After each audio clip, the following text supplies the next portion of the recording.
You didn't think I was going to suit up? Well, you're wrong. For John Wick, I will do this and many more things.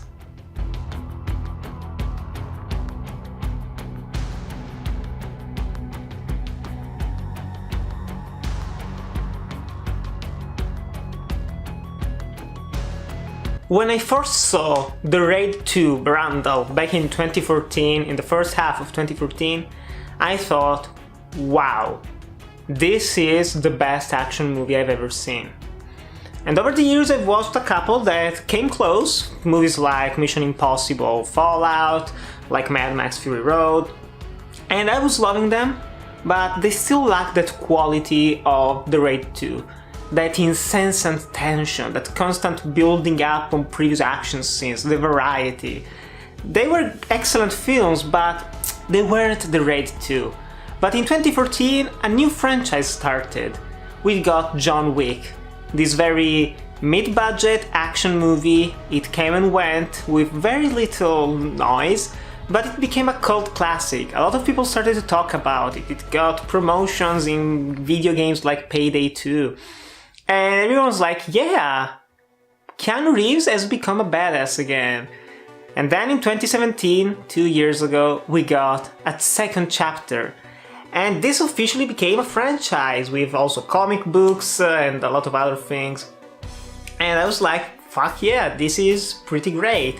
And I love John Wick Chapter 2. And I've watched both John Wicks 7 times. Well, the first one 8 times because it came out in 2014, so I've watched both films around 7 times, which is a lot. They're the films that I've watched most in my life, and as you know, I love art of cinema, foreign cinema, but there is just something about those first 2 John Wick films that just works. And so when they announced that they were going to do a third one, I was like, sign me up. I will be there on opening day, and actually I did. The first ever time in my life that I went opening day to watch a movie. Because I had nothing else to do, thankfully, but also because I'm such a big fan of this franchise. And I can say this, and this can be the summation of everything I have to say about this. This is finally the American response to The Raid 2 Brandel. This is its American equivalent, and I am oh so happy that I can finally say this. And some of this might be post-day, for post-screening hype, I saw this yesterday, but boy, this film was incredible, and this is going to be a jumbled mess of a review. I'm going to tell you right up front, I don't know how long it will be, but I just love this film so much. John Wick Chapter 3 Parabellum picks up right after the end of the previous film. John Wick is excommunicado after killing a member of the High Table in the Continental Hotel, and now is on the run. In the first 20 minutes of this film, everyone is saying this, and rightfully so. They are glorious, absolutely masterful action filmmaking in terms of the violence. This is a gory film. Here in Italy it got the equivalent of an NC-17, which is absolutely rare for an action film. Dare I say this is the first time I've actually watched an NC-17 equivalent action film here in Italy. I don't think they get this rating that often. But yeah, in the first 20 minutes of the film you get some brutal kills. One with the mouth, one with the eye.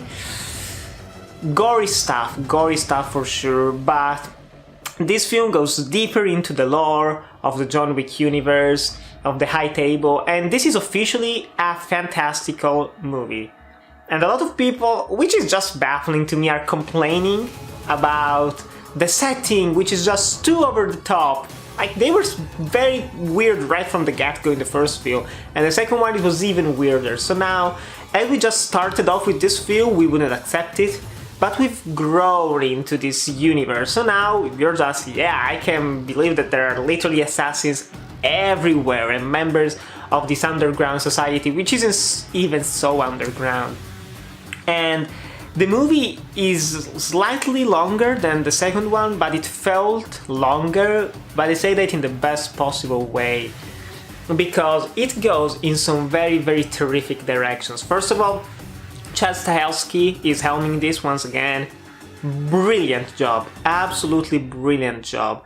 And the cinematographer in Dan Laustens was shot some fantastic, like Guillermo del Toro films, and the second film of John Wick as well. He does a beautiful job here. There are so many action scenes with such long takes, the choreography, the action. And there is a user on Letterboxd that said this, so I'm not going to take the credit for this statement, but he's right, this is an art house action film. This is literally ballet. And they also make this connection in the movie with a ballet house where also assassins are trained. It's beautiful. It truly is beautiful, which might sound weird because we're talking about gun violence, killing people, but it is so far off from our conception of the real world that it doesn't feel gratuitous, that it doesn't feel like it is actually in favor of those things. It, like Keanu Reeves has said, it's just a movie, man! It's meant to be fun! And he's totally right, because this film was a blast to watch, and Keanu Reeves brings it his all. And I saw the first one, I was like, wow, this was great. I saw the second one, I was like, wow, this was even better, how can they top this? They do top it. Well, the first one was only pretty much just shootouts with 2 hand-to-hand fights, 3 actually. The second one was mostly shootouts with some more hand-to-hand combat. This one is a martial arts flick. There are just 2 gunfights in the whole film, and the rest is hand-to-hand combat, and it's glorious, absolutely brutal to watch, magnetic, you can't take your eyes off the screen. And the actors all do a fantastic job. There are also some nice cameos from other actors. There is also Tiger Hu Chan, who Keanu Reeves directed in Man of Tai Chi, which is a very underrated film, I recommend you check it out. And it was nice seeing him in this film, fighting with Keanu. But the standouts are also Halle Berry, who has an extended sequence in Casablanca where she's great. Like, she had to train for 7 months to become not only an able fighter, but also a dog trainer, to be able to actually use the 2 dogs that are helping her out. Glorious, glorious action scene. Also, you have Anjelica Dillon, and their performance is great as this adjudicator who is untouchable, literally untouchable. And I do love how this world is constantly evolving, they're constantly giving us more details about it. And I am a sucker for films where criminals have really big rules of honor, and this delivered in spades. This is the evolution of the crime action genre. It started off with directors like Jean-Pierre Melville in the 60s, Le Samouraï, Le Cercle Rouge, and those films. Then they evolved with John Woo, is over-the-top action extravaganzas, shootouts that are ballets, also constant slow motion, and now we are in the era of John Wick, which is, as I've said, the natural evolution of the genre. Fantastic, absolutely fantastic. The soundtrack by Tyler Bates, boy, it's great. I love the soundtrack right from the first film, and the second one was even better. Here it is glorious. There are some tracks in here that are absolutely majestic to listen to, and I've already listened to the soundtrack a couple of times, and it's great. And also how they use Vivaldi's Winter. Fantastic. Am I being hyperbolic when I say I love this film? It's my favorite film of the year? No, I don't think so, at least not for me. I've read some really positive reviews, I've read negative reviews, and I understand some of the problems. There are some problems. A little bit of the pacing, maybe, didn't bother me personally, but when you have a film that has such fantastic action, any moment that doesn't have action can feel like a boring moment for a lot of people. But I'm a sucker for the interactions between this character, for the implied history behind it all, and I'm just afraid that maybe with the TV show, maybe one of the sequels, they might fuck it up, which probably they won't, because they managed to keep up the momentum for 3 films now. 5 years, it's a lot. But I'm afraid they're gonna give us like too much information at one point, and they're like, no, I love how subtle everything is in the narratives of those films. And yes, guys, I want to watch more of those films. I'm skeptical because this was excellent, but they were rated. They have really high expectations from me now, and I already went in expecting to absolutely adore this film, and I managed to love it even more. So yeah, like, in terms of story, it is there.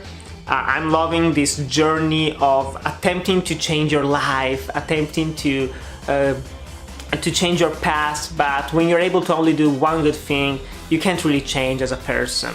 The journey of John Wick is very fascinating to me, even though it isn't like, I don't know, really complicated stuff, emotionally speaking, so I can see some people not liking that, but the action is glorious, all the actors do a great job. You also got Laurence Fishburne back, and I'm so grateful that now everyone in the world is going to know Mark Dacascos, who plays the main physical villain in the film as Zero. The guy's fantastic. I've watched some interviews, he's a riot, and he is one of the standouts of the film. A big fan of John Wick, who can't wait to fight with him. Fantastic. And the humor is also right there in this film. So yeah, guys, John Wick Chapter 3 Parabellum is, I would say it's an action masterpiece. It's an art house action masterpiece. You go in for the art, you go in for the beauty, you go in for the violence, and you get also more than you bargained for, but in the best possible way. So I highly recommend you go watch John Wick Chapter 3 in cinemas, because it's the best way to experience it, with loud volumes, with the big screen, with a crowd who is reacting to every moment, who's clapping, who is enjoying the ride of this magnificent action film. So guys, absolutely go check it out, and let me know in the comments below what you think of the film, what you think of the franchise as a whole, and if you want to talk spoilers, let's do it below, possibly with a spoiler warning, please. But still guys, thanks as always for watching. Remember to like, comment, subscribe, and I'll see you in the next video.